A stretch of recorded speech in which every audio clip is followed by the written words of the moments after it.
Hello, listeners of the future and friends and family, some one and the same. Welcome back to another episode of Classing Up the Joint. I am your host, Colin. I use they and he pronouns, and I am so excited to be speaking with another fabulous guest. I have been itching to speak with this person and speak about all the things we're going to check in about. Fabulous guest, please introduce yourself. Hello, I am Morgan. My pronouns are she and her. I'm a Canadian game designer. I've worked on third-party projects for Dungeons and Dragons, Monster of the Week, Spire, Heart, and also done a few like smaller indie zine games. Yeah. Morgan, thank you so much for joining us. I'm so excited. Thank you for having me. Of course. So the thing that I have been asking almost everyone, and this is actually something I maybe didn't prepare you for, so haha. Oh no. I'm evil. Okay. I am unprepared. Where did TTRPGs start grabbing you, and which game was it? What is the origin story? Okay. In university, I joined a student board game group, and I was seeing a guy, and he was like, "Oh, I want to get you into role play games. So I have this you like Game of Thrones. I have a Game of Thrones role-playing game, and it's 1,000 years before the wall." And we got as far as making characters, and then I broke up with him. Unrelated, completely unrelated. Sure. And then a friend got really into Critical Role, and this was when 5e had just kind of started, just came out, and she convinced a guy she liked that used to play 3.5 and 4th edition to run it for us, because she was like, well, I like watching Critical Role, so I want to try this out. And we would meet weekly in my apartment. Everybody would bring $5 and I'd order pizza. That game fell apart, but I'm still running for some of the same players. I love that so much. That's a solid 8 to 10 year multiple campaigns, presumably. About 10 or 11 years ago. Wow. We just finished the campaign that I started running in, I think, 2018. We just finished it early this year. And now I'm running Waterdeep Dragon Heist for them. I love that so much. We should all aspire to 10 years of a campaign, and I wasn't running it the whole time. It felt there was 2 years at the start of the pandemic where it wasn't happening at all due to various reasons. And then one of my players was like, I would like to run it. And then he was dating another player, whole thing fell apart, and there was drama. And so one of the other players was like, okay, well, Morgan says she's not really prepared to run it right now, so I will run it. And then I took over at the end so their character could have an arc. I love everything about this, though. Yeah. Both having a table with the trust in each other to kind of be able to pass the DM stick around like that, and then have it come full circle back to you. That's so wonderful. And it was great because I like playing games a lot, and I don't get to play as much when I'm DMing, because it's okay, well, I'm the DM. So it was nice to have that break in there where I got to play a little bit, and that's the campaign where I played my cleric. Absolutely. Since it came up a couple times in the story, I'm curious if you have feelings about real life out of character romances at your tables and how it can affect them. I mean, between players and such? Yes. My current boyfriend is in my Waterdeep campaign. Love that. So mostly I kind of think that people can just be adults and figure it out. I think that if the people can't be in the same room together, we play online, but it's still in the same room together. Yeah. If the people can't be in the same room together, then one of them's got to go. But I think you give people a lot of credit for being adults, and I admire the optimism in the face of some of my cynicism about it. It's just I'm gonna make it work whether they want it to or not. And if you don't want to try to make it work, well, then the rest of us are gonna make it work. Yeah. Amazing. So one of the things that brings us together today is your new book, the Book of Divine Initiations. Yes. Give me the elevator pitch for the book. And I think it is currently out. It is available, and we will have links for show notes for everyone who needs some more can get it on juice DM's and spice for their cleric. Yes. Yeah. Okay. So Faerun has 56 gods in the pantheon. 5 of those are like kind of the heads of their own pantheon, but they were D&D gods have. Yeah. It's a jumbly mess. Anyway, there's always someone ascending and someone descending.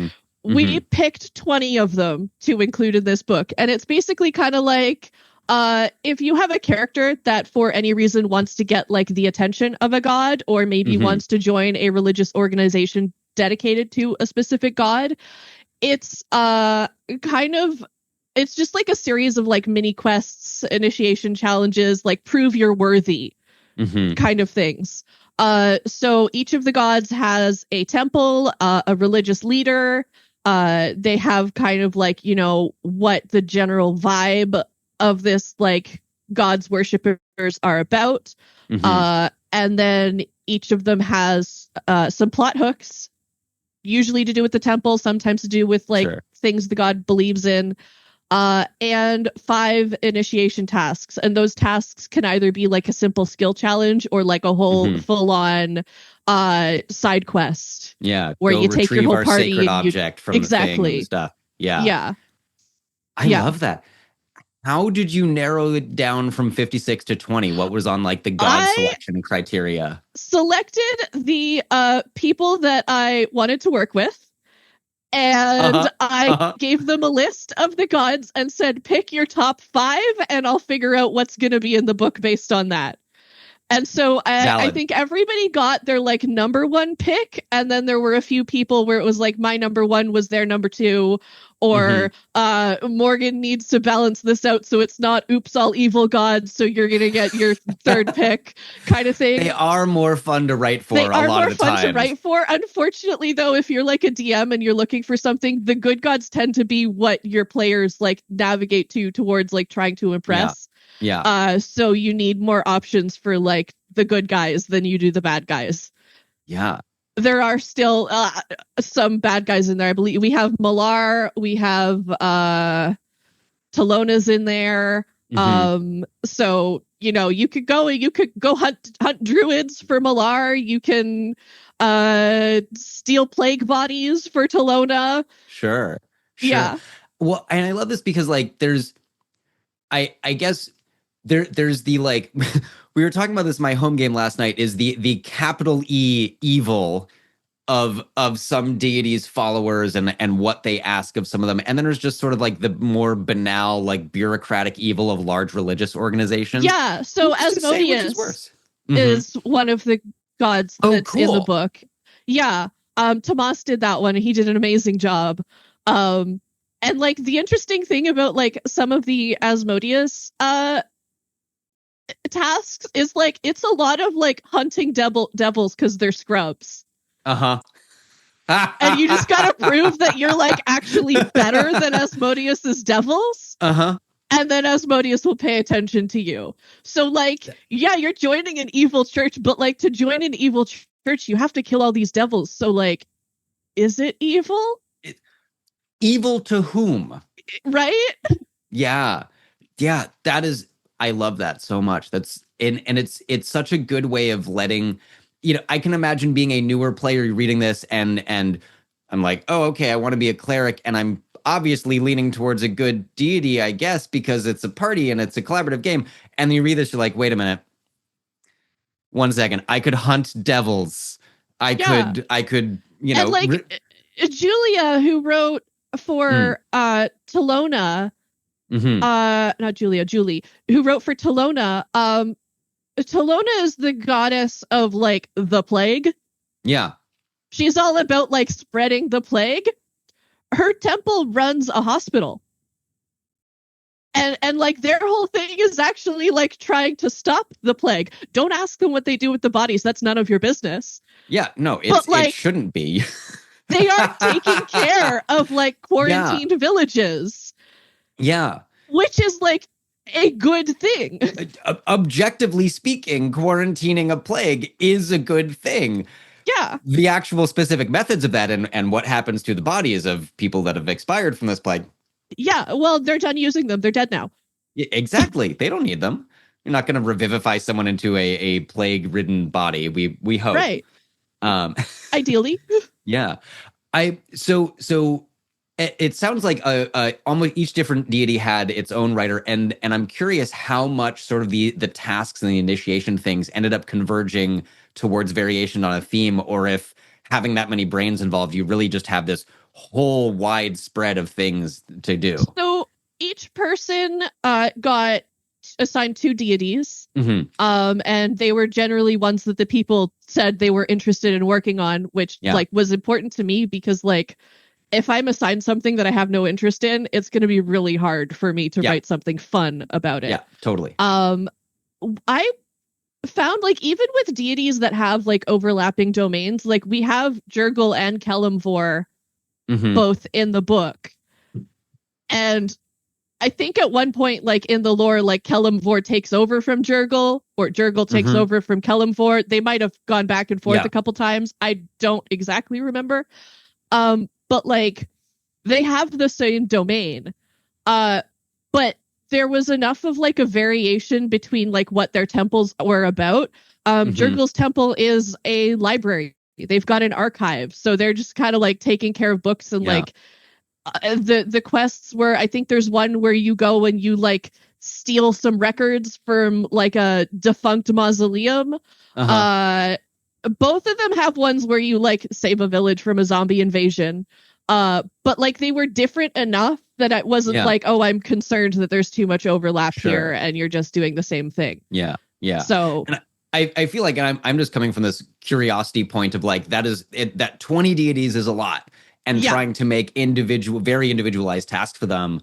Again, just the curiosity of like where people's minds overlap. I think what helped a lot was like you just focusing on like first you build the church and then you build the tasks like kind of around it. I did have everybody like pitch their task ideas to us first.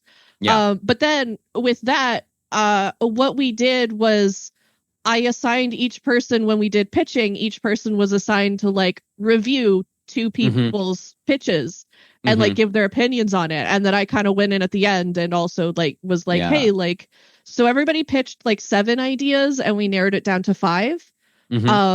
And because everybody was like in each other's documents, I think that also helped with like making sure they're not all the same. Because if you're like, oh, but like I read that from this other person, then obviously you're going to say something so the 2 people can work together to. Yeah. It's a lot of good cross-pollination going on. But we didn't wind up having issues with that, I found. Yeah. Awesome. And this was kind of your first like large self-led project.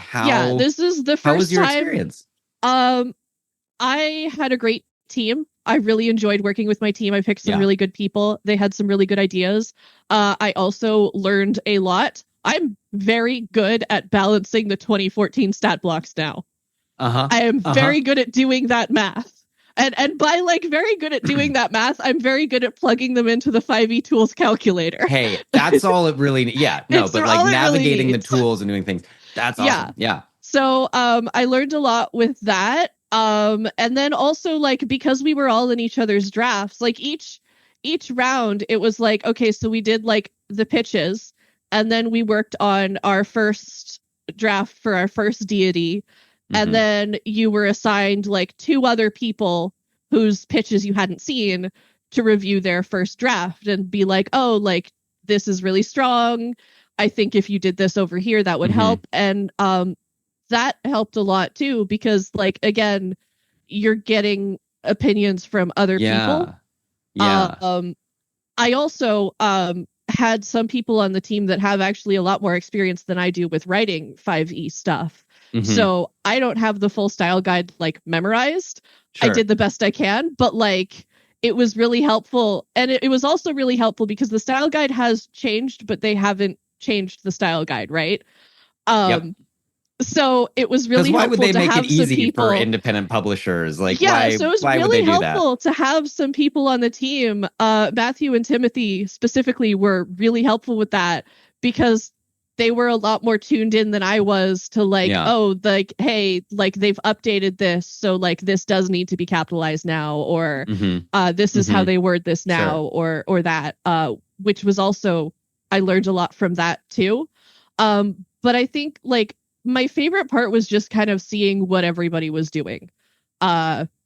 Because like people were coming up with things that I was like, I never would have thought of this. And that's why I wanted to make it like a group project instead of just trying to do it myself. It would have not been nearly as interesting if I did it by myself. And such an insane amount of work to really like tackle by yourself, I think. Yeah, and like even just like as a project manager, it's an insane amount of work. I also learned some things about planning a project. Yeah. Because you see, when I was planning out my schedule, I was like, oh, this is like 6 months of work.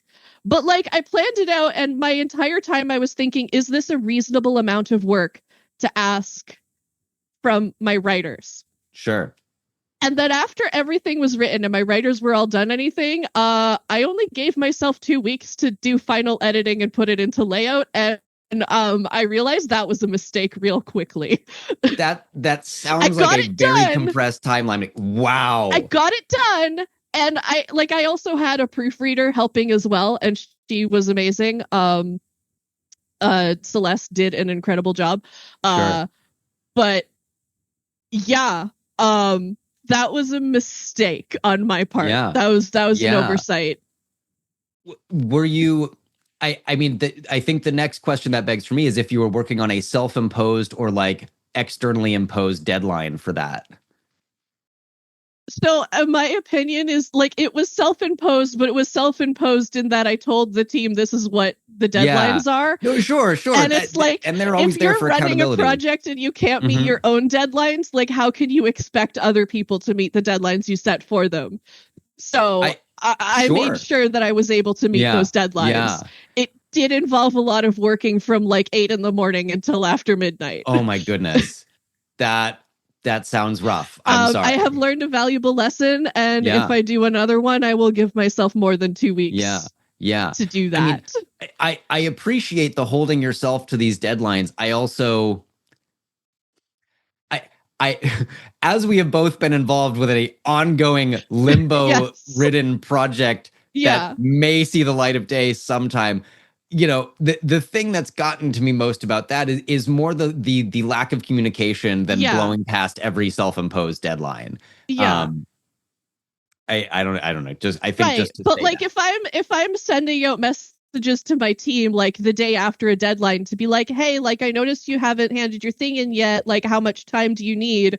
Just as like a kind of like, you know, I mean, I'm going to be understanding about but sometimes you can't meet a deadline, but also I'm going to be like, hey, just a reminder, this was a deadline.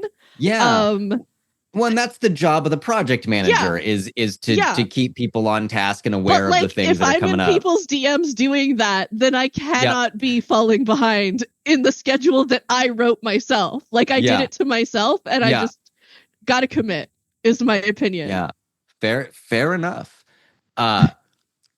Will you do another project like this again? I really want to. I mean, we did 20 of the gods. There's 36 canonical left. Ones more. Yeah.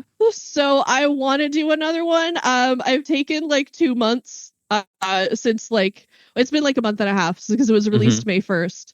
So I've taken a bit of time to just like not work on that. Yeah, fair. And also because the last 2 weeks I was like, it was nonstop. I hope you got a nice bit of self-care after that, and hopefully your boyfriend did something extra special. He bought me a lavender plant for my garden. You know, I am so happy when people's love language is plants. It just really. Oh, I have too many plants, which you can see some of them.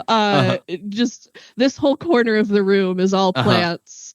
The living room's all plants. My balcony is, I think, like 30 feet long, and the entire thing is lined with like big like storage totes, which I filled with soil, and I grow vegetables. I love that so much. Yeah. My potatoes have sprouted that I planted in there like on the weekend, and I got very excited. I have decided to try potatoes again after being very annoyed that I continued to find them months and months after. And see, that's the thing about putting them in different dirt. Parts of the garden. That's the thing about putting them in dirt is you will never not have potatoes in your garden again. Pretty much. But it's great because free potatoes. Who doesn't want a free potato? I would go so far as to say they are the vastly superior root vegetable. I agree. Of the root family. Yeah, no, I totally agree with that. You could do so much with potatoes. It's hard to argue with rutabaga as just being like a great name for one. Rutabaga is pretty great, but also like it's just potatoes. Just I mean, it's a fun word. And we can always remember another shining moment in American politics of Dan Quayle asking someone to misspell the word potato in the 80s. Interesting. Have not heard of this. This is a more digression into history of American politics in like 80. What was that? 84 or 88. Dan Quayle was our vice presidential nominee, and in like on camera live encouraged a like elementary school student to spell the word potato with an E at the end. It only has an E if you add an S, though. That is correct. This man who would go on to, I believe, become our vice president, if I'm remembering my history right, did not know how to spell potato. Listen, I have a lot of opinions on the American school system, and this is not helping them. You know, I believe, I hope the story ends with a student going, no, that's not how you spell it. It ends in an O. But I can't swear to that. Like a core tenet of the like Canadian identity is claiming we're better than America. Whether or not you agree with that is like, up for debate. But like that is. It's been really hard to disagree for the last like several years. Canada's been up to some shit. I'm just gonna say Canada's been up to some shit. I mean, we don't have Trump, but we've been up to some shit.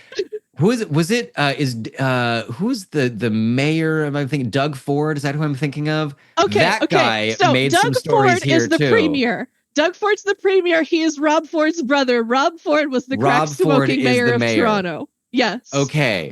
We all hate Doug Ford. All my homies hate Doug Ford. Fuck Doug Ford. We don't like him.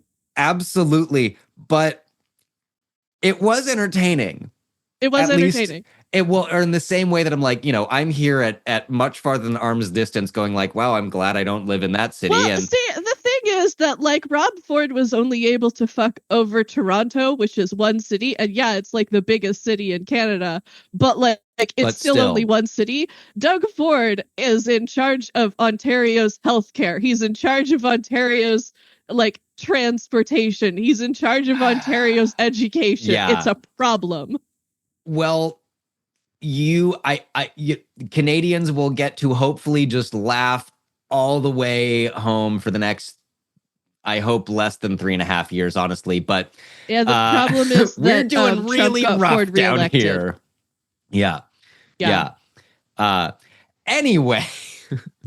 Unrelated. Back to not politics. Back to something D&D. More fun. Oh my goodness. Yeah. Something you said that I wanted to ask about is you mentioned being like using this project and becoming much more familiar with 2014 balancing, and I guess that sounds like the choice you made is to focus on the 2014 rules for this book. And I'm curious both about that choice and how you might, if you would do the 2024 rules later. Yeah. Part of the reason that I chose to focus on the 2014 rules is because that's what I run my games with. Sure. I have all of the 2014 books. To me, it doesn't make sense for me to then go buy the books again because they have updated rules. I also have a lot of opinions on the updated rules. I would say that most of them are just kind of like either, why did you need to update this? Or why would you do it this way? And then on top of that, the 2014 Dungeon Master's Guide has a whole chapter on how to like make your own monsters and balance the challenge rating and everything like that, and all of the math that goes into making a stat blocks. They neglected to put that in the 2024 books. Huh. So if I'm like talking about like wanting to balance stat books, especially with a team of like half of the people were really experienced with 5e and half of them have never worked with 5e before. Sure. So if I'm like trying to put a book together where everybody's got to make at least 2 stat blocks because each chapter has a religious leader which needs a stat block. Yeah. And none of us know what the rules are to make a stat block. I can't like explain that to people. Yeah. I can't help like onboard new people into making D&D content if I don't know how to make the content. So that's like the main reason we stuck with it, is there just like isn't third-party support yet. Yeah.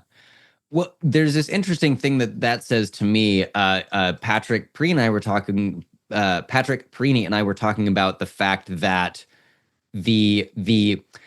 I've been kind of saying that I like the new layouts. I think some of the language has become much clearer. And Patrick goes, right, it's becoming machine parsable. Like the human interpretation is moving away. So and I would say this is another example of that. About the stat blocks is I actually find them less accessible to me. If you put so many numbers in a tiny table together, I cannot read it. Sure. I cannot look at a 2024 stat block while I'm running a game and be able to immediately pick out like which modifier I need. Yeah. It's too many numbers, too small, too close together. That doesn't work for me. There's a lot of people saying like the 2024 stat blocks are so much more accessible. And I think for a lot of people they are, but like one size doesn't fit all. Yeah. Well, and I would say I haven't looked at a ton of the stat blocks. I'm just thinking about the way most of my look-throughs have been of like Player's Handbook, and where they've tried to change some of the language and create more line and paragraph breaks to explain a different spell or ability sort of thing.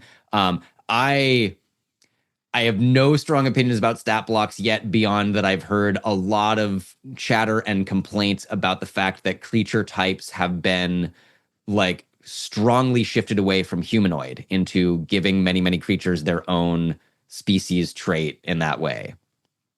Like, that's fair. They also kind of just like didn't really include most of the humanoid creatures in the monster manual. I've got a friend who's very upset about the lack of drow, but it kind of sounds like they're planning a book that is like more focused on like humanoid combat. So it kind of sounds like they're really doubling down on this, like, we don't want you to make your own creatures with the 2024 rules, and we're going to make you pay for every piece of content. Okay, so like here's my opinion on that is I actually like don't have a problem with them putting out like more smaller books that are like geared towards a specific thing. Like there was a lot of complaints coming out about this like an artificer book, which isn't really an artificer book. It's a book that happens to also include the artificer class. Right. It's got other stuff in it. And there were a lot of people being like, oh, like it's a cash grab. Like, why couldn't they just include this in the main book? And like, I totally agree that I think the Artificer should have been with the other classes. But at the same time, like, if they want to start putting out like more frequently smaller, like 100-page books, I would actually prefer that to like only making like 1 or 2 300-page books a year. It's easier to read and absorb, for sure. It's quite frankly more affordable. Like I could buy a 100-page book for a lot less money than I could buy a 300-page book. Generally, I don't necessarily disagree. I think I've been on so many like anti-capitalist talks recently that I'm like really going like, man, they're really milking it, but you're not wrong. But like, and when you're talking to like newer game designers or like people who don't work for Wizards of the Coast, like the number one advice for like new people is like make something small. Don't make a 300-page book. And so like, I kind of don't really have a problem with Wizards following that. Yeah, fair. Some problems with the 2024 rules, which I think are very valid. But yeah, honestly, as a business model, I'm not the most upset, and I do see the logic behind it. Older for sure. editions weren't making 300-page books. They were making zines. They were making 100-page booklets. And they were releasing a lot more content because of that, because it just takes a lot more work to put together a smaller book. Mm-hmm. Or it takes a lot less work to put together a smaller book. Oh, wizards. I feel like that is a good time to kind of say, where can people find the Book of Divine Initiations? And it's on DM's Guild, because we are using DM's Wizards Guild. IP, so it's on DM's Guild. Yeah. And let's talk about the changes to Clerics, because I have been led to understand you have some feelings about Clerics, and I would love to hear about them. Clerics. Okay, so I just ended a 7-year campaign where for 3 of the years I was playing a peace cleric. Mm-hmm. So I think, why don't we start about the things I like? Yeah. Because there are some things I like. You know what? I really like what they did with Turn Undead. I think that when you use Turn Undead in the 2014 rules, they run away. Mm-hmm. And at a certain level, rules, you can destroy them if they're below undead. A CR rating. Yeah, that's my next point. That's my next point. Sorry. Please. Turn Undead, when you just use Turn Undead and not Destroy Undead, it made them run away in the 2014 rules, which great, they're not all up in your face attacking you. However, now you have to go chase them down. Mm-hmm. Because you're a cleric, you're not going to let the undead zombies just run away and be like, okay, not my problem anymore. Your god's not about that. Yeah. Unless your god is about that, and then you've got other. What are you doing? Right. In the new rules, they get incapacitated and frightened. So they don't run away. They still can't attack you. They just kind of stay where they are, which means that you and your party can wail on them. I love that. And I like that because it makes it actually a lot easier to deal with the zombie horde, because now the zombie horde isn't running in 17 different directions. Right. Well, it's less effort on the DM to try to figure out where everyone's going and track that. Mm-hmm. Yeah, definitely. And then they replaced Destroy Undead with an ability called Seer Undead, which I absolutely love. You get when you use Destroy Undead, it destroys the undead that are below a certain CR, and the CR depends on what level cleric you are. If they're above that CR, it does nothing to them. They can just ignore it and keep on going. With Seer Undead, you get number of D8s equal to your Wisdom modifier, and it does that much damage to every undead in the area. Oh, that's so. The little guys will still get destroyed, but the big guys are like, ouch, oof, my bones. And radiant damage, which many of them will be vulnerable to. Exactly. I hope they're still doing that. Yeah, it is radiant damage. So I haven't read all of the undead stat blocks in the new monster manual, so I don't know who's vulnerable to what. But it works on all of them, not just the low level ones. So you don't have to metagame whether or not to use your channel divinity for this, because is this a low enough level zombie, or is it too powerful for me? I don't know. I guess we'll find out, and then maybe I wasted my turn. No, it's still taking damage even if it's too strong to be completely destroyed. Those all seem like objective improvements. Yeah. I also like the Divine Spark ability. I played a Peace Cleric, and the Peace Cleric's channel divinity, one of the options is, I believe it's called Balm of Peace. And it's like a healing aura that works for all of anyone you want around your character. And I think it does 2d6 healing to whoever is in and so with Divine Spark, you can use your, I'm pretty sure it still uses your channel divinity. I might have to double check that. But it does. I've got it open because I was curious about all the things. Yeah. So you can choose whether you want to heal or harm the creatures in your area with it. So you can use it to heal your buddies, or it's basically like a combination of Balm of Peace and Inflict Wounds, but with range. And like Inflict Wounds is my favorite cleric spell because if I want to do big damage, like that does big damage at low level. Inflict Wounds in 2014 kind of overpowered. I have not read what it does in the 2024 rules. I don't know if they changed it, but like 3d6 at a low level for like 3d6 necrotic damage at like that low a level is like kind of ridiculous because I think that's a level 1 spell. That's available to you like from the get-go. Yeah, it is my favorite cleric spell. Yeah. So I think those are the things that I really, really like about the 2024 clerics. I think they did a really good job with it. Yeah. I will say, since I was also curious looking about this, Inflict Wounds was it drops 1d10. In 2014, the base is 3d10 and increased by a d10 for every spell slot you upcast. And in 2024 it starts 2d10? At 2d10. Well, that's because, frankly, 3d10 is a little bit overpowered, which is why it was my favorite cleric spell. Yeah, it's a lot for a first level spell. Like, you could conceivably, chances are low, but you could conceivably wind up doing 30 points of damage in one turn at level 1. That is, I mean, the only things that I've really seen do something like that is paladins that hit a fiend or an undead and get a smite at first level. And that's bonkers. Like I am not. I mean, I'm not happy they nerfed my favorite spell, but I'm also like, it makes sense, and they definitely should have done that. Yeah. Like, I agree with it. I don't love it, but I agree with it. I don't think they were wrong for doing it. I'm just like, damn, my big damage. Hello, everyone, and welcome to your mid-roll. It is I, your host, Colin, here to thank you once again for listening. It is so nice and so important, and it feels so good that you are here with us.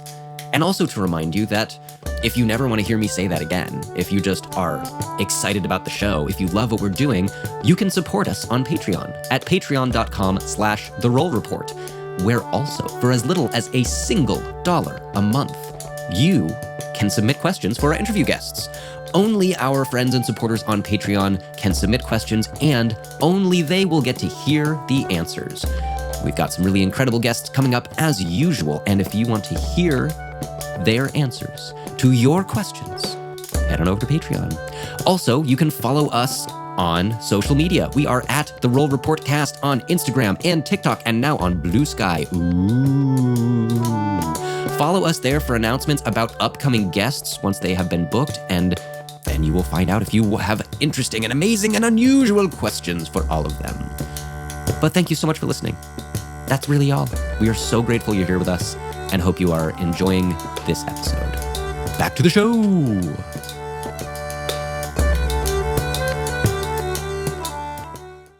So I think you're saying these are the things that you like about the changes. Yeah. Are there things that you are upset out? And / do we finish the things that you like? So I don't want to move on if I miss something. We did finish the things that I really, really liked. Okay. Things that are upsetting. Things that are upsetting. Okay, I do not like the change for not getting a domain till level 3. Clerics, I think you can argue either way. Because like you've chosen your god, so like you kind of have, but like if you've chosen your god, you kind of have an idea of what like your god stands for, and you would want to pick a domain that like kind of complements that.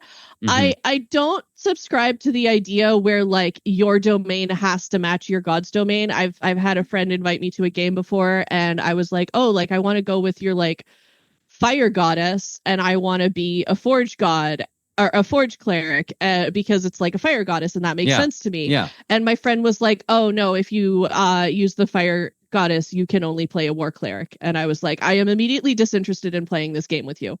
I would have to agree. So I don't think that like your cleric domain has to like your deity is like prescriptive as to what your character like your cleric domain has to be. But at the same time, I do think that like one should inform the other. Mm-hmm. My cleric was a cleric of Arathis, who I believe is from Pathfinder, but we were playing a Tal'Dorei campaign, and their gods are a combination between the Pathfinder gods and the D&D gods, like kind of jammed together with the serial numbers filed off. Yeah. That's what we all do when inventing new pantheon for a system. Yeah, totally. And so Arathis is the god of civilization. And so I was like, well, it makes sense for me to be a peace cleric. And my cleric was a humanoid rights lawyer. I love that so much. He's from Draconia, and he was fighting against the slavery in Draconia, and got himself kicked out of Draconia for it. Also, they stole some of his memories because he was almost successful, and the government didn't like that. Because Draconia ran on slavery. They certainly... So many early civilizations in human history did, and so many D&D civilizations still seem to. Yeah. We did change like some of the core tenets of like Arathis's faith as they were written in like the original Tal'Dorei campaign setting. Yeah. Because they were a little too colonial for our liking. But like we kind of focused on the idea, like I kind of focused on the idea that like if you can make civilization better, it is your job to do what you can to try. And like a society works better when everybody is helping each other. So that was kind of like the basis of my character. And so like I did not expect to see my cleric subclass in it. The peace cleric was not in the original book. And it's also like, I would say that like of all like the cleric subclass options, it is actually pretty powerful. Like, and deceptively so. It's got some really interesting, nice features to it. But I can also understand why it's not like a fan favorite, so I wouldn't expect it to be in the book. However, there were also just like the cleric subclasses they chose. They skipped, like, in my opinion, the most interesting ones from the player handbook from the 2014 ones. Because if I had to, like, rank my favorite cleric subclasses, it's, like, Peace Cleric, Tempest Cleric, everything else. I am very fond of trickery myself, but I respect that. I think that one might be my, like, I'm least interested in it. Like the light domain and the life domain are your like stereotypical I'm playing a cleric, this is what a cleric is. Totally. So I understand including that. I just like I don't understand not including knowledge, nature, and tempest. And I think the reasoning was just because they wanted everybody to only have 4 subclasses. Yeah, I think that's a problem. I'm curious. Yeah, I can assume, like we were saying, they're going to produce more books that will feature more of these subclasses, but that's how they chose the 4 to include. I don't know that I agree with. Yeah, exactly. I'm like, I understand like the 4 that you chose are like, okay, 2 of them. Yeah. They life domain and light domain are different, but in my mind they're different enough. Similar. Yeah. I really feel like and I just would have liked to see like maybe the knowledge cleric instead, especially because their whole thing is like instead of getting a subclass at level 1, you get to decide if you want to be more of like a magic guy or a melee guy. It would just make sense to me to have like the knowledge domain, which is like we do magic, or to have the Tempest domain, which is like still magic, but also very fighty. Yeah. How do you feel about this divine order thing? There's a way that I kind of like it for giving newer players a more concrete in the book guideline for how you shape the character as you go, right? Again, you're either protector and you're going to kind of stand in the front line, have heavy armor, or you're going to be this like much more magical cleric. So like the thing for me is that like they already solved that with the subclasses that you got at level 1. So it just kind of felt like they created a problem for themselves and then had to solve their own problem. To me, it's like, yeah, okay, like it's nice that you get to decide from the beginning which you want to be, but it's a letdown. Yeah. If you're used to like being able to like pick your domain from the start, just it's sort of a weird consolation prize of like, we're not going to give you your actual subclass and domain, but here you can do this little thing, then either get proficiency with heavy armor or learn an extra cantrip. Yeah. It's the bonus to intelligence checks is nice, I guess, if you go with thaumaturge, but also but also, like, in the 2014 rules, if you're playing a war cleric, you already start with getting heavy armor. You know, like if you're playing an arcana cleric, you already start with getting extra magic abilities. Yeah. Like, they took something away and they replaced it with something that just wasn't as fun and exciting to me.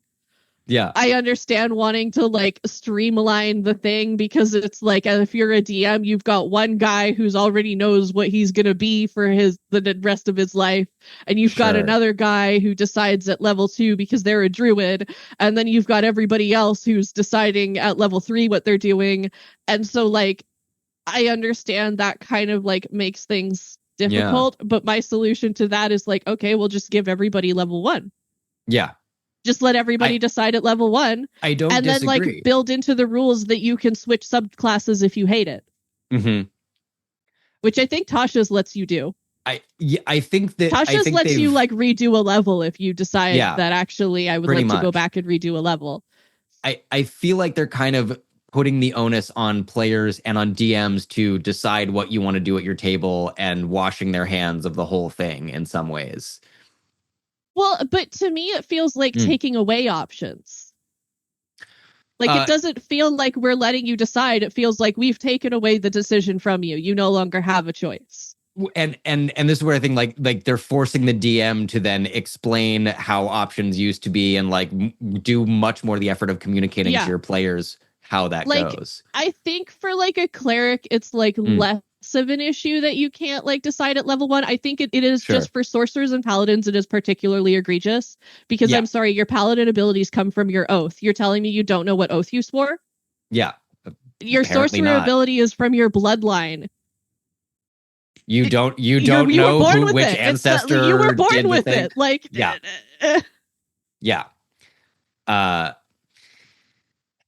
it's and also same with warlocks. You don't know who you made a deal with. I mean, for some warlocks that makes sense. Maybe you were just particularly stupid, but like you should have an idea of whether you promised your soul to an archfey or a fiend. Rather, I mean, again, the arguments that we've seen are like, well, it's a little invisible voice in your ear, like, that weird glowing blue chameleon over there is speaking to you, and you don't know who it is. I agree. I find all of it. So, I thought about this question. Now I'm remembering it.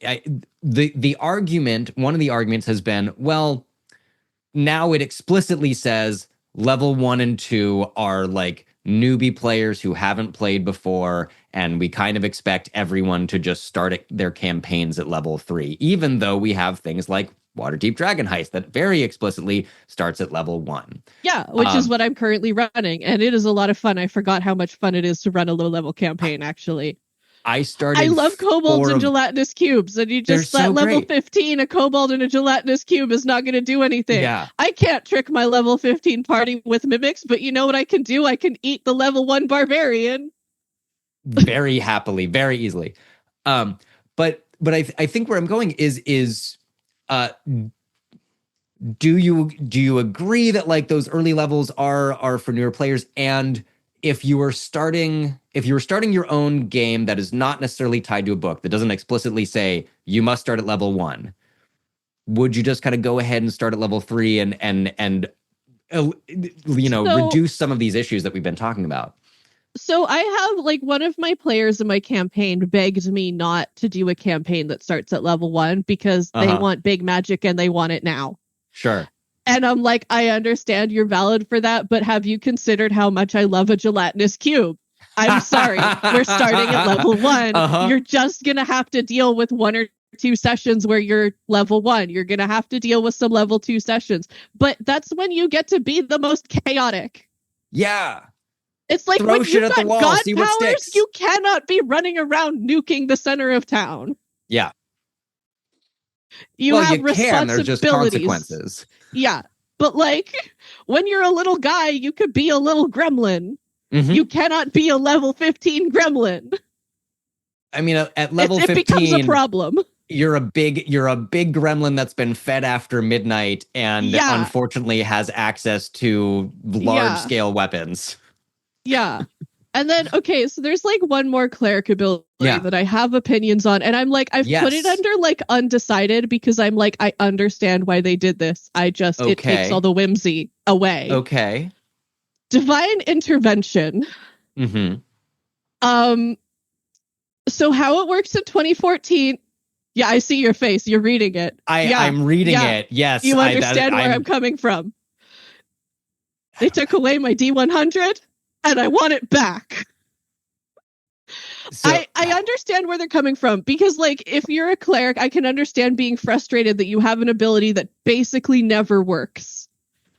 But when it does, it feels so good. Well, and like, okay, but what it is, like, divine intervention at level, like, in the 2014 books, what it effectively was like a free wish spell that you had like a 10% chance of actually being able to cast. Mm-hmm. And like, that's so powerful. What it is now is it's guaranteed to work, and you can cast a cleric spell that's level 5 or lower for no spell slots and no materials. So like, it's a free raise dead. That's nice. Sure. If several of my party members die, I'm not going to have to choose between them because I only have 1 level 5 spell slot, or like I only have 1 diamond. That's great. But like, well, it's one of the things that to me, like a wish spell, can be in the 2014 rules so creative. You can ask your deity to intervene on your behalf in whatever sort of way you're trying. And again, you're going to have that 10% chance it happens. For me, exactly once. So my cleric was romancing the Artificer. We write porn about it. It's great. It's on AO3. It's a lot of fun. I love that. We've ended the campaign, but we're still writing it. We're on the part where my character dies in the middle of combat and the Artificer sells their soul to my god to get my character back. That is the most beautiful love story of D&D I've heard in a long time. So but earlier on in the campaign, the DM magically kidnapped my cleric's partner. And my cleric, who is struggling with losing Draconia, because Draconia got knocked out of the sky by the dragons, and has literally nothing except for his faith in his god, and now his partner, cast divine intervention, and it was the first time I used it, and I rolled a 7, and it worked. Yes! And the DM was pissed because my cleric's request was give me my partner back. So the DM magically kidnapped Tem. And Vim was like, give me Tem back. And so then the Chronergy wizards that kidnapped her to put her in time jail for failing to kill her doppelganger, it was a whole thing. Like, it had to show up and be pissy at us for getting her out of jail. I love that so much. The DM was so mad that it worked. And it never worked again. But like, when it didn't work, like, I just kind of narratively, I took it as, okay, well, like, Vim's god genuinely believes that he has the tools to solve this problem himself. And so, like, he's asking for help, and her not giving him help is her saying, it's not her saying, I'm not here for you. It's her saying, you can do this. I believe in you. Yeah. And so I think like taking that away, like narratively, you lose so much. Mm-hmm. Also, you just like lose the ability to roll a D100, and I want to roll a D100 of those anyway. Absolutely, I want to roll a D100. Like if I'm playing a sorcerer, frankly, for me, the only option is wild magic because you get a D100. Yeah, like yeah. Just was talking to Clark Peterson about the Wild Magic Reimagined book, which, as a side note, I'll plug it again because it sounds dope. 700 new options for Wild Magic tables related to specific. Yeah, highly recommended. That's incredible. And also check out the Book of Divine Initiations because, of course, I'm plugging the thing that we're actually talking about too. Again, there's something that is it's a bad consolation prize. There's something that is nice about, it just works. If I don't have the diamonds I need for Revivify or a thing, I can just maybe make this happen. I'm undecided because I understand why they did it. I think like mechanically it makes a lot of sense. I think like there's a lot of people who like would understandably be upset with like, you have an ability that like 99% of the time is never going to work for you. Yeah. That is frustrating to a lot of people. But like for me, it does take the fun and the whimsy out of the class entirely. Yeah. And again, it's just the creative solutions to problems that you're like, well, the player, I know how I can solve this, and maybe I can like get some magical Sky Daddy help, and the character is just going like, I don't fucking know what to do. But Sky Daddy said no, which means now I have to figure it out. Now I have to figure it out, and not Sky Daddy said, use that spell that I gave you for free once. Yeah. Yeah. So it's like, I get it. Again, mechanically, it makes sense. I think that like mechanically it's a good decision, but like when you're used to how it was before, I think if I hadn't played the 2014 rules, I would think, oh, cool, free spell. Sure. But because I have played the 2014 rules, I'm like, oh, yeah, it's a free spell, I guess. Honestly, I would forget that I have the ability. I would forget that I have the ability. I would probably not use it. God, because it doesn't do anything exciting enough for me. Well, compared to ask my deity to bring back my magically kidnapped partner and have it work. Yeah. Because teleport somebody else from elsewhere is not a cleric spell. I mean, not yet. Does this solve the ambiguity that Divine Intervention had before? Yes, because like Divine Intervention before, it was like, as an example, you could use it to cast any cleric spell, but it was also like, or you talk to your DM and you could do other things. You ask it. And that does like, again, make it more difficult for the DM to deal with. Like from a DM standpoint, this is a lot easier to plan for. But at the same time, like as a DM, if I have a cleric that has like this version of Divine Intervention, I can't fuck with that. Yeah. Right? Yeah. Like I could fuck with it before because it's effectively a free wish spell. I could be like, okay, yes, Sky Daddy gave you your partner back, but now you have to deal with the entire Chronergy Council showing up and putting your partner through a trial that they're going to lose, and they're going to get Time Wizard tortured anyway. Like... Oh my God, heartbreaking. Oh, it was the whole thing. Yeah, it was a whole thing. That's a good DM right there. Yeah. That is I want to commend your DM for both having the appropriate, God damn it, you fucked up my plan reaction when the Divine Intervention succeeded. And rolling with the punches and being able to continue to adapt that plot in the next arc into a way that's still kind of tied in. I understand where you're coming from just because you've never had to sit through a session that he ran. I did not. Apparently, there is much more to the story. We don't need to throw any shade unless you would like to. Yeah, no, it was more just like every time we creatively solved one of the problems that he put in front of us and it got us out of a situation, he just immediately tried to tell us that doesn't work. And so, like, I think in this instance, rude. Like, yeah, he managed to figure it out.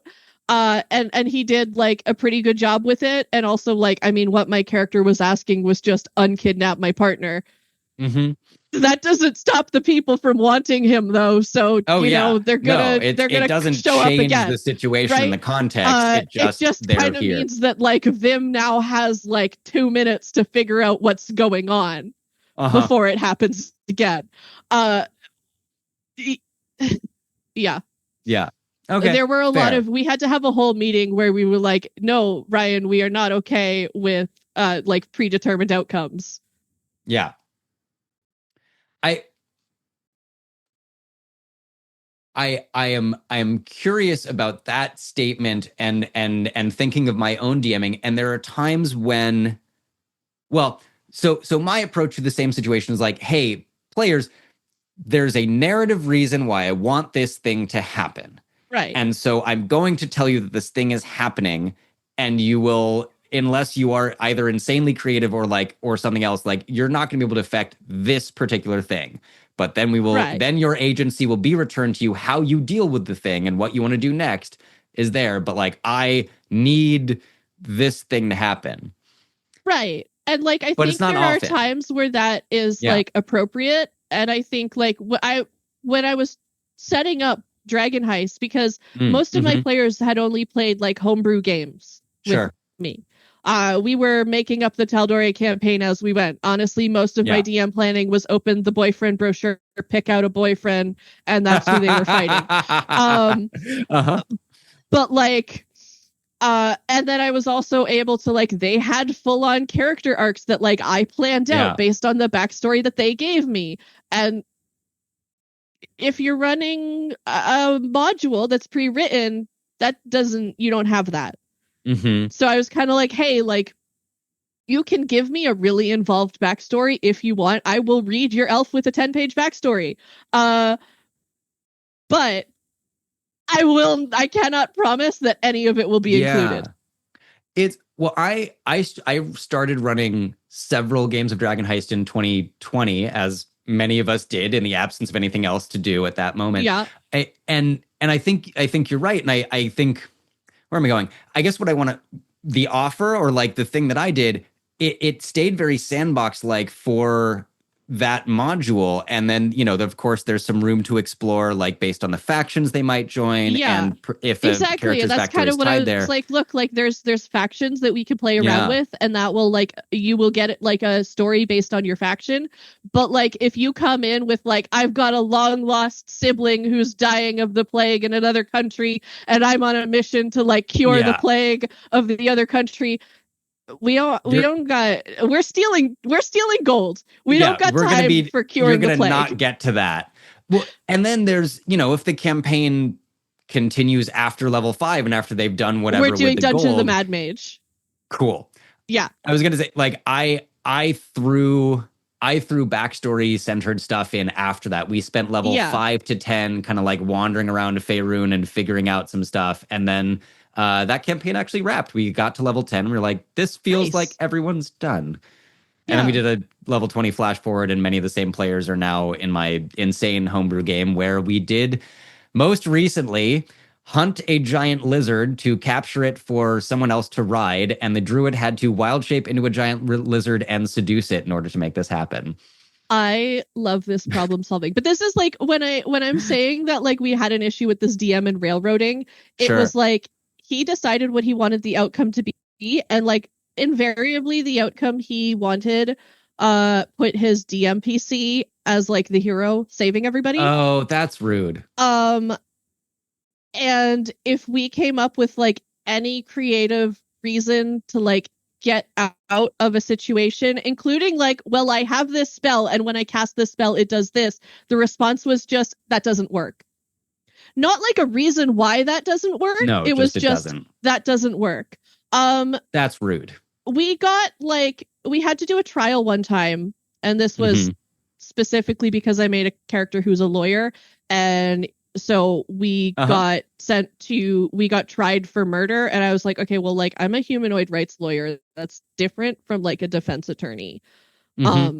is not the same thing. Like, yes, he can do it, but it's like I specifically repeatedly told you for weeks beforehand that, like, yes, my character is effectively studying to take the bar in this city, but that does not mean that I want a trial. This is like a failsafe in case one of the characters does a murder.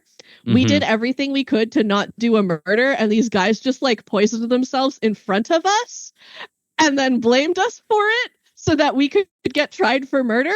And I have a cleric, so I'm like, oh, well, like, it seems like these people are dying, and I'm at like a high enough level that I have lesser restoration.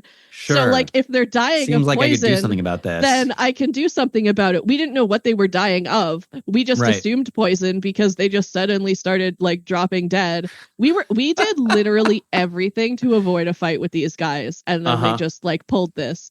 And and we got blamed for their murder. And like, I was like, oh, well, I cast lesser restoration on this guy who is clearly, it looks like, dying of poison. And the DM is like, oh, like, it doesn't work. Guess he's not dying of poison. So like, in the trial, it came out that they were dying of poison. And you're like, well, hold on. Like, you explicitly told me not. Just say that like my spells don't work like how they are literally written to work. Like, lesser restoration cures poisoning. Yeah. That's so I'm just going to keep saying that's rude. That is like some rude DMing and inflexibility of thinking, I guess. Yeah. Like, there are, and it's also like, if your players are doing everything they can to avoid a situation, I think you need to clue in that maybe they don't want that situation to happen. Yeah. I think you need to take the hint and let them avoid the situation. Like, we had like a full-on murder hobo in the party, and she was trying to not kill people. And like, she was the reason that my character was taking the bar in this city with their insane rules. Yeah, you're like, oh, I can tell you're going to be trouble. Yeah, my cleric was immediately like, yes, the insane murder monk. Okay, I will take the bar so that when she gets tried for murder, I can hopefully get her off for being tried for murder. I mean, you know, I gotta say, it does sound like she was doing everything to avoid getting like caught for murder, including not murdering people. It does sound like, even with an objectively rude DM, this was a fuck ton of fun, which goes back to like, it's always about who you play with. The players were a lot of fun. Yeah. The players were a lot of fun. And I was really glad when my friend hijacked the campaign from him. Yeah. And we've been having a great time since then. I've also I added my boyfriend when we wrapped that campaign up, and now we're doing Waterdeep Dragon Heist, and they are getting up to so many shenanigans that I did not even have to try that hard to set up the rivalry with Froon. Yep. They were just immediately in it. Ready. They are dumping stinky stuff in his trash bins. They are sneaking in through the hole in his roof. They are breaking in pretending to be cats. They're showing up pretending to be like building inspectors. This is how the game is meant to be played. I'm going to go ahead and say that. Yeah. I love that for you so much. Yeah, we also, because, I mean, Jarlaxle is in this one. So, Jarlaxle is our villain, which I agreed to because one of my players was like, you need to make Jarlaxle our villain because I want to fuck him. Hey, who doesn't? Let's be real. Yeah. You know what? I've been reading the Drizzt novels. Yeah.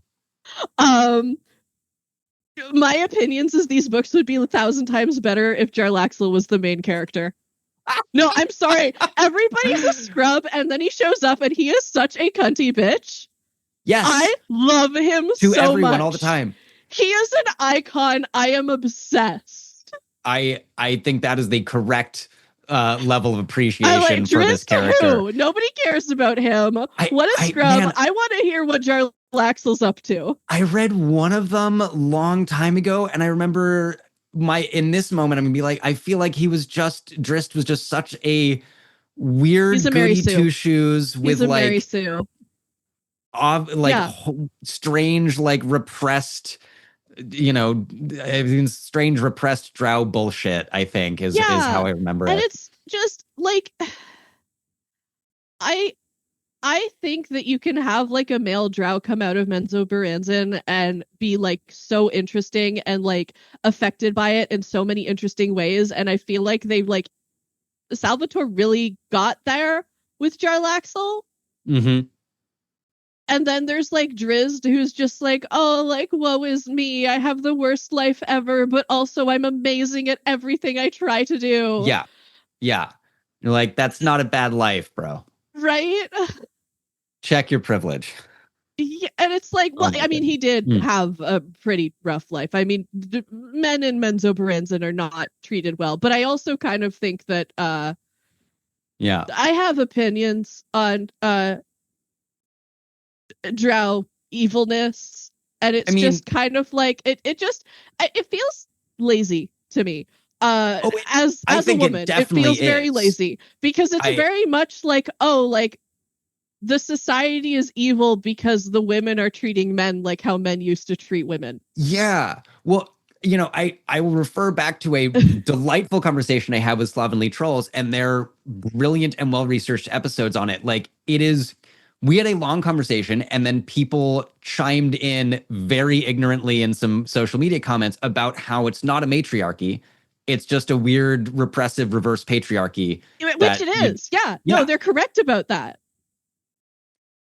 Someone who did not do their research made several pointed comments about how a reverse patriarchy is a matriarchy. And we engaged briefly and then we're like, this is not a productive use of our time.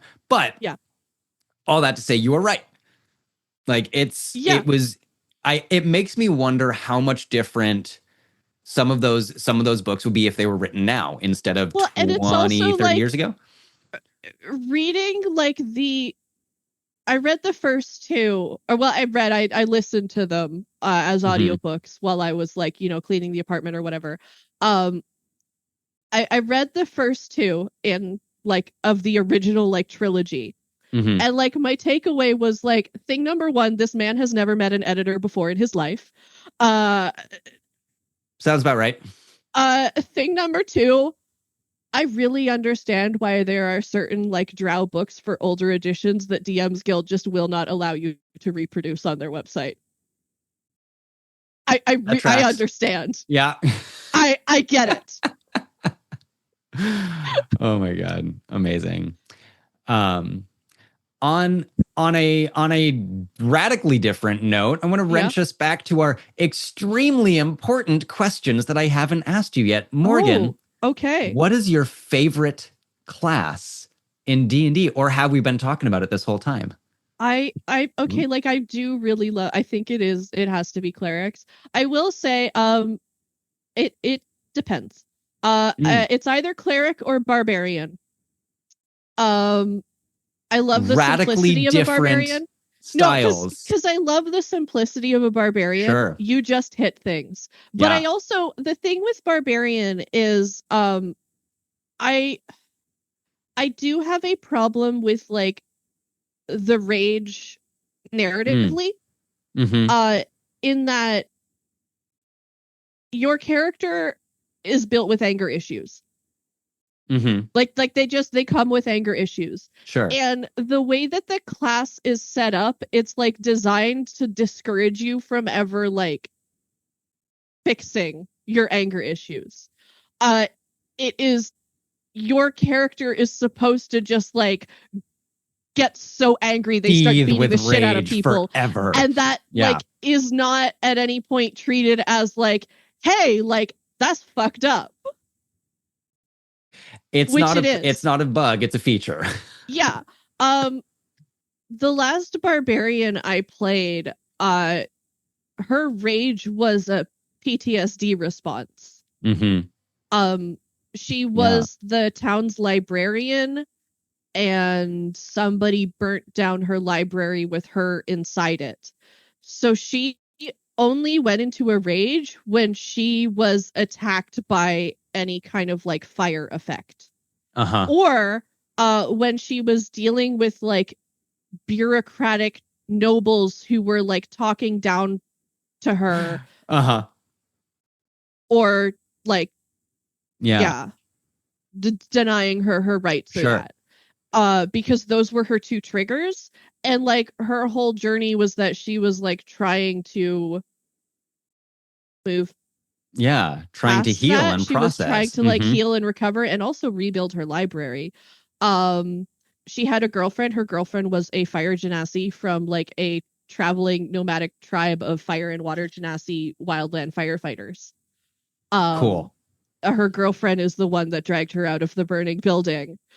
I love that. And she stayed with them for a while as she was like recovering from her injuries before starting to do adventuring. Yeah, but like that's my like main problem with the barbarian is it's just so uncritical of like anger.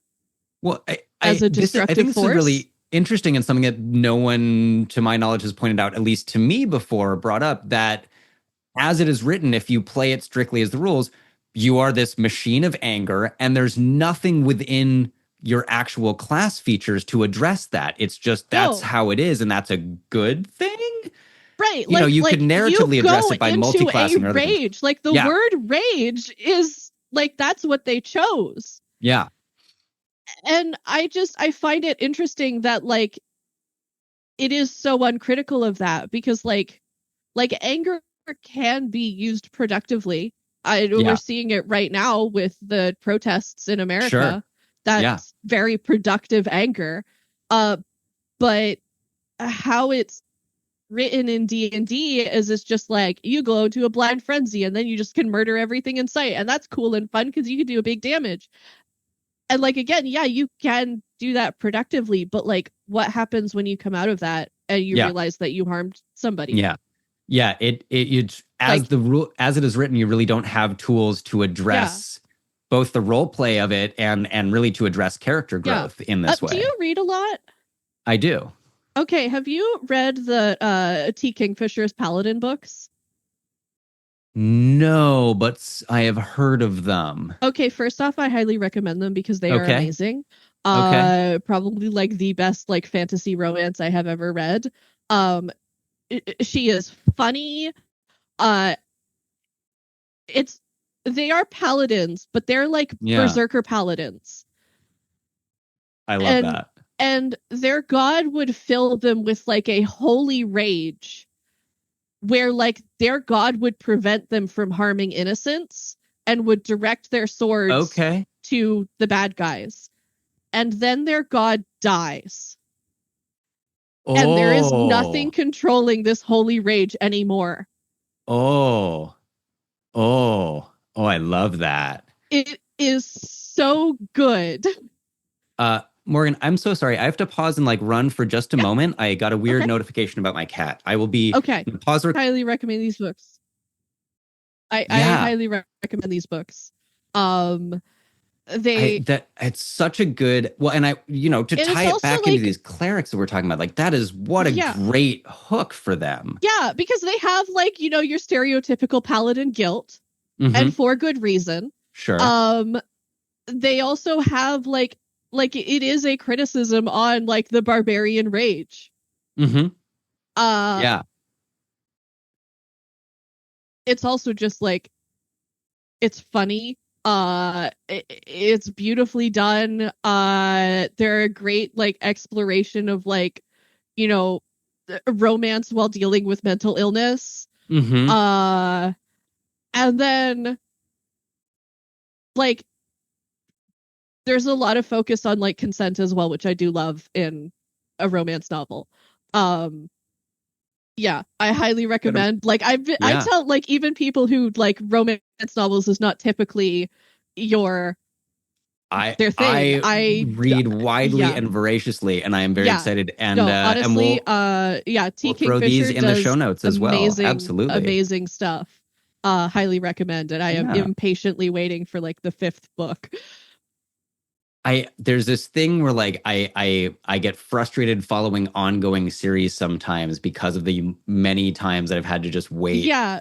So the thing about T. Kingfisher is she's got like several series ongoing at the same time. So like she might not be finishing one series, but she's going to put out another amazing book for a different one. And to me, it is really clear that the world of the Paladin books, the Saint of Seal books, is like she runs her D&D games in this world. I'm fairly certain. It's a really good way to generate some cool new content. Yeah. Yeah. And like I based my cleric's faith off of the Temple of the White Rat in these books. Their whole thing is like they're very practical. It's a temple full of lawyers and bureaucrats. They will do your paperwork for you. They will help you do your taxes. It makes me slightly sad to think of a deity who's I want to say kind of like a form of worship for them is like doing paperwork and lawyering. Yeah, but I mean, that's what I did with that's got to be someone's domain. Well, and that's what I did with my cleric, and it worked. Like, because if you're like, Arathis is the civilization god. Yeah. Running a civilization requires a hell of a lot of paperwork. It does. You need some guys to do that.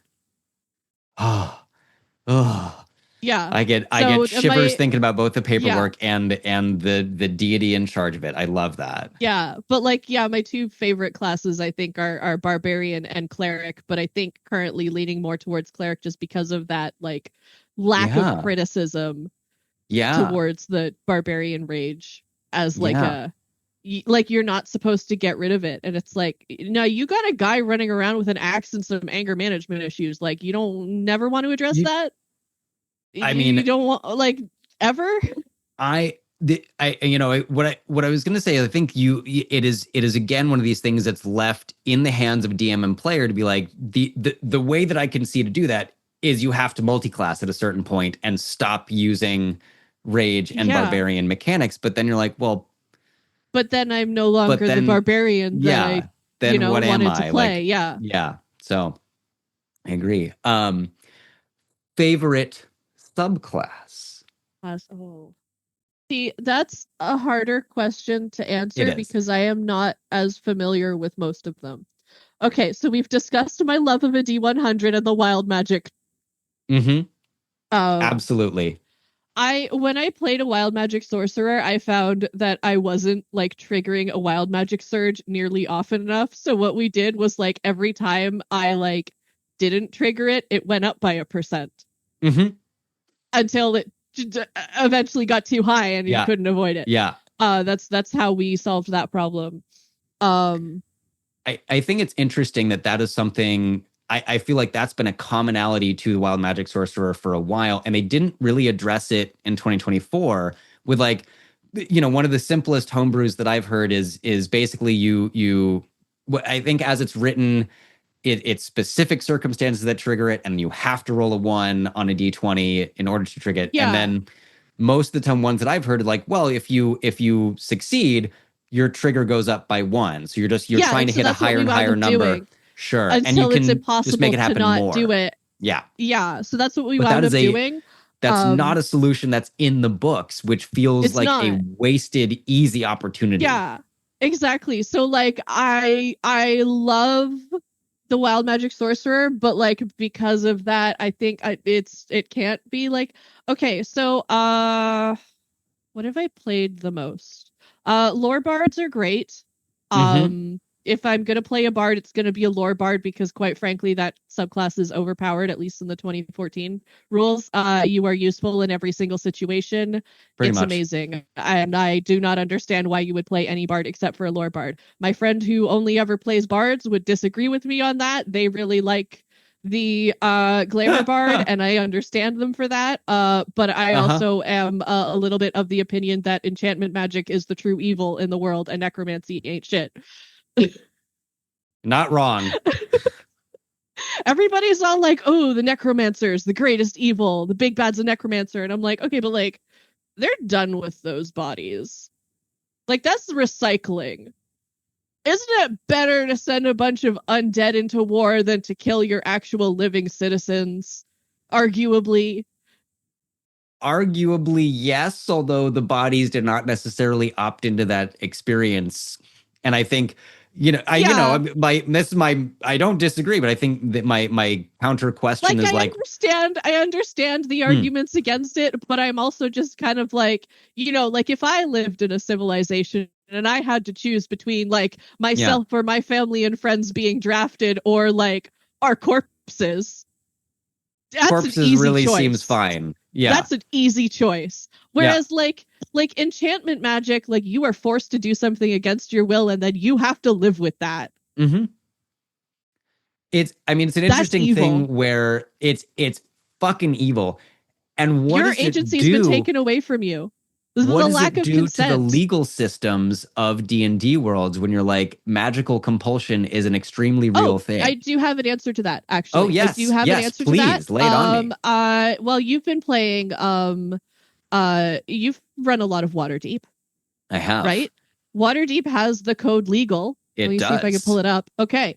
One of the things that you can that is a crime that you can be penalized for, using magic to influence somebody without consent. The punishment for that is imprisonment up to a year and a fine or damages up to 1,000 gold if they're a lord. If it's a city official, you get a fine or damages of up to 1,000 gold and an edict, which I think just kind of is like you are forbidden from get the fuck using out. This kind of magic. Crimes against, if you do it against a citizen, same as if it's against an official. So they built that into Waterdeep's code legal. Yeah. I suppose there's questions like, how do you prove something like that? Or does everyone just claim to be magically compelled when they are accused of anything? See, that is interesting. And I believe a zone of truth can help with that, actually, because a lot of enchantment spells, the person remembers that they were mind controlled after they are no longer under the effects of the mind control spell. I think then if you cast zone of truth on a person and they fail the save or deliberately allow that to happen, like if I was mind controlled and somebody mind controlled me into murdering a guy, and somebody was like, we're not sure if we believe you, so we're going to cast zone of truth on you, I'm going to deliberately fail that saving throw. I'm going to be like, no, yes, magically I am compelled to tell you. Totally. So I think that there are ways around that, and the ways around that is zone of truth. Yeah. And also, again, if you are lying about it and you pass the save, the person who cast zone of truth knows that you passed the save, and so they're still not going to believe anything you said. Yeah. I run games with youth and teens frequently, and my favorite ending to our political action game was, the kids have had a week of D&D camp to figure out that the ruler of this town, who's trying to get reelected as mayor or whatever, is kind of an ass.